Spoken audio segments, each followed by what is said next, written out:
Comment en finir avec la honte des émotions au sein d'un groupe? Comment en finir avec la peur d'être rejeté si on montre ce qu'on vit, ce qu'on ressent? Et surtout si vous êtes entraîneur et que vous avez des jeunes, comment faire en sorte qu'ils aient plus peur de vivre ces émotions, de les exprimer, même si il s'agit d'émotions qui sont plutôt rejetées d'habitude? Je vous raconte ça tout de suite, c'est parti.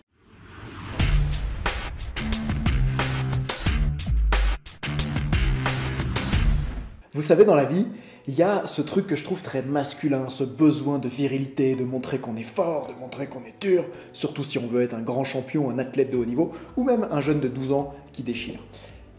Et pourtant, les émotions, c'est vraiment important pour performer en sport, notamment parce qu'elles nous disent quelque chose et que derrière émotion et l'anglais emotion, il y a l'idée que motion, c'est mouvement, et les émotions, elles sont à l'initiation du mouvement, elles servent à quelque chose, et on pourrait même faire une vidéo sur le fait que chaque émotion a une utilité. Exemple, la colère, ça sert à faire en sorte que quand je suis au magasin et qu'ils ont oublié de m'appliquer la remise de 20 € à la caisse, et bien grâce à cette colère, je vais pouvoir utiliser mon énergie pour retourner à l'accueil du magasin et demander le remboursement des sommes indues. Si j'avais pas cette colère, peut-être que je serais rentré chez moi.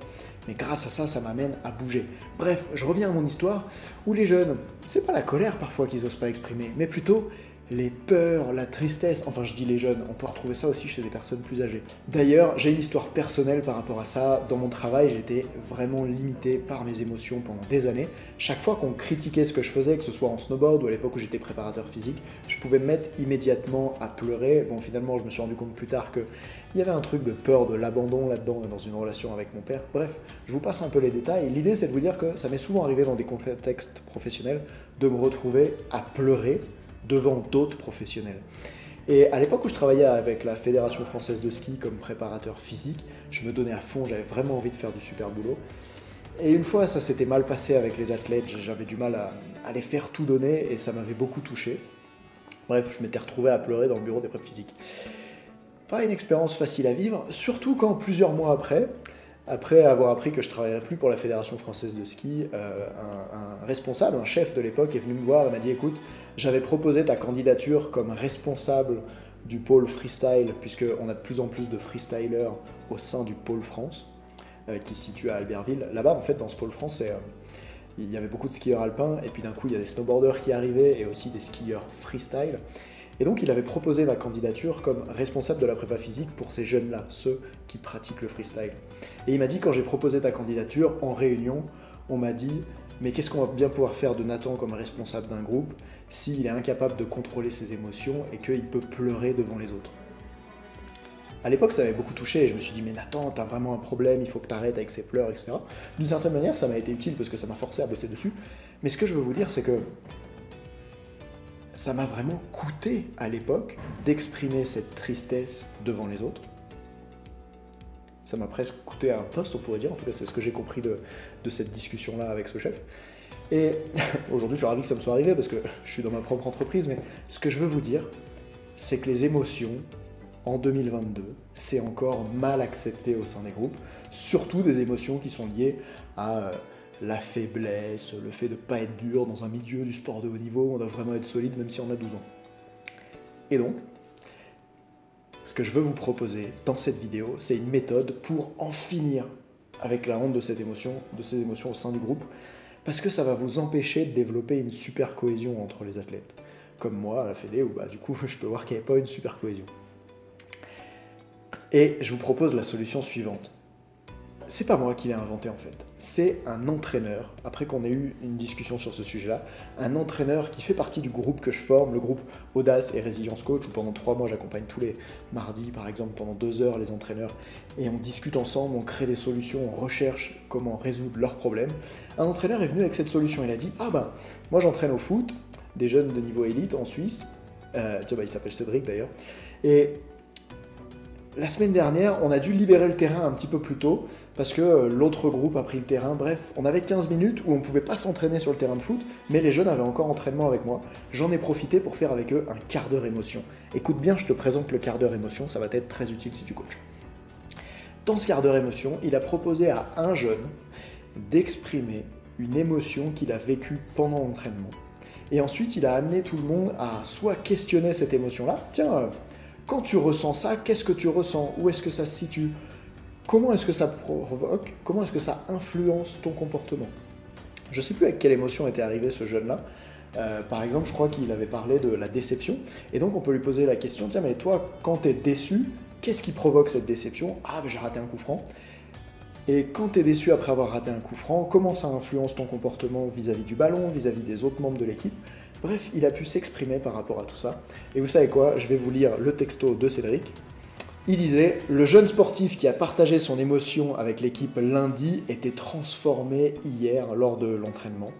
On verra ce soir si ça tient dans la durée. » Il avait un autre entraînement.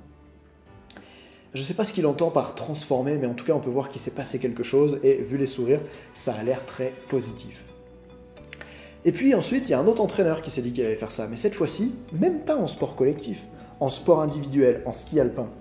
Et c'est Théo qui bosse dans le Vercors. Vous savez, Julien Liseroux, cet athlète de haut niveau en ski alpin, disait « J'adore le ski qui est un sport individuel, on est face au chronomètre mais qui se pratique en équipe. » Alors Théo, en ski alpin, il s'est dit qu'il fallait qu'il renforce aussi cette cohésion au sein du groupe, et il a eu envie de tester le quart d'heure émotion, comme Cédric qu'il avait mis à la toute fin de son entraînement.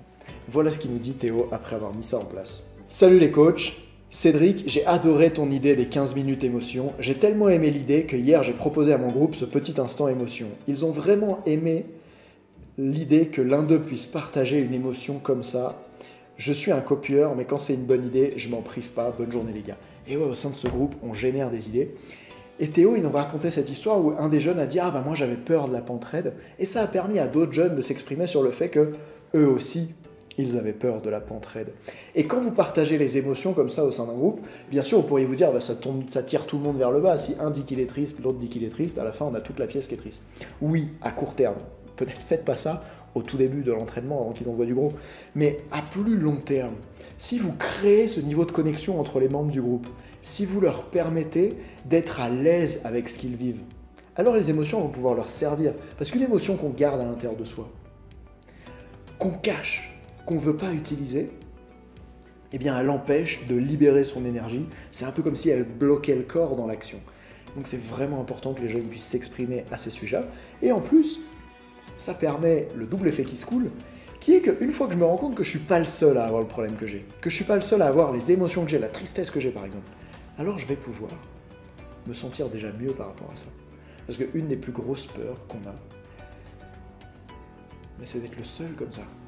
À la fois, les êtres humains, ils ont très envie d'être uniques, et à la fois, ils n'ont pas envie d'être l'unique petit canard, j'ai envie de dire. Alors il y a cette idée de comment vous pouvez faire pour qu'ils partagent leurs difficultés et qu'ils prennent conscience qu'ils ne sont pas les seuls à rencontrer ça. J'avais fait ça avec un groupe de ski alpin des Ménuats que j'accompagne. Et quand on était parti skier avec les entraîneurs, ils avaient mis un chronomètre sur la piste. Et en haut, je me retrouvais avec le groupe, et notamment les filles, qui se mettaient toutes à pleurer les unes après les autres au départ du chrono. Et je me disais, mais qu'est-ce qui se passe? En plus, on est à l'entraînement. Et puis j'ai eu l'occasion de discuter avec elles les unes après les autres. Et je me suis aperçu qu'elles avaient peur d'être rejetées par les autres, qu'elles avaient peur d'être humiliées, qu'elles se disaient « si là je descends et que je rate, tout le monde est en train de me regarder », mais oui, parce qu'un chronomètre ça s'organise comme ça, en ski alpin il y en a un qui part et tout le monde qui regarde avant d'y aller. Elles se disaient si on me regarde et que j'y arrive pas, je vais être humilié, on va me trouver nul. Et là mon job, et ça a été vraiment efficace, ça a consisté l'après-midi à les réunir dans une salle, à leur faire évoquer sur des post-it anonymes ce qu'elles avaient vécu le matin. Et quand on a pu lire ces post-it devant tout le monde et qu'elles ont pris conscience qu'elles vivaient toutes les mêmes problèmes, qu'elles avaient toutes peur d'être jugées, rejetées par des fois leurs meilleures copines, alors il s'est passé un truc dans le groupe. Et même les entraîneurs, pendant plusieurs mois après dans la saison, m'ont dit c'est fou la différence qu'il y a. Quand vous arrivez à aider des êtres humains à se connecter à d'autres êtres humains et à plus avoir peur de ce qu'ils ressentent, mais à comprendre à quoi ça sert et comment l'utiliser, vous pouvez vraiment emmener votre groupe sur la dimension mentale au niveau supérieur. C'est ça qu'on veut faire dans le programme Audace et Résilience Coach. Alors si tu veux réserver un appel avec moi pour en savoir plus sur cette formation et que quoi qu'il arrive, que tu décides de la rejoindre ou pas, je puisse t'aider pendant 30 minutes, 3/4 d'heure à améliorer ton coaching, à voir quels sont les axes de progression pour toi. On verra où tu es aujourd'hui, disons le point A, et où tu veux aller ensuite, le point B. Pour ça, réserve dès maintenant dans mon agenda un créneau pour toi, c'est tout à fait gratuit et j'ai hâte de pouvoir t'aider si tu es entraîneur. Entraîne l'humain derrière la machine et je te dis à très vite.